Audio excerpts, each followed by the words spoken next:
L'idée d'un chèque carburant, est-ce que c'est une bonne idée? Non.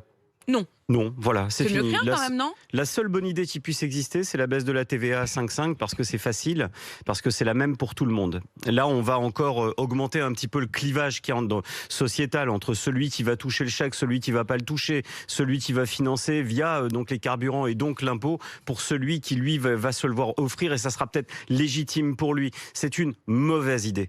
La seule bonne idée, c'est de reconnaître qu'on n'est plus dans une situation de manque à gagner pour l'État sur les taxes carburant, mais dans un trop perçu, dans un beaucoup trop perçu. 60% pratiquement de ce C'est de la qu'on folie. paye Vous en savez, essence va à l'État. Vous savez, Apolline, Ce sont des taxes. en politique, vous le savez mieux que quiconque, souvent, on a peur du vide, on veut passer à la télé, on a souvent peur du vide. Nous, les automobilistes, on a peur de faire le plein. Voilà, donc aujourd'hui, c'est ça l'idée. Il faut absolument baisser les taxes de manière extrêmement forte et puissante pour revenir à un taux acceptable. Tous les matins, les automobilistes se font braquer quand ils font le plein. 60% de taxes, c'est du délire. On n'a jamais vu ça. En fait, le chèque carburant, au fond, si je vous écoute bien, ça revient à prendre d'un côté avec les taxes et à rendre de l'autre avec le chèque. Autant carrément baisser les taxes directes. On déshabille Paul pour habiller Jacques. Au final, on n'a absolument rien gagné. L'État continue d'assumer cette fiscalité à hauteur de 60-61% sur les taxes carburant. Ça ne va pas. Et puis je me pose une question.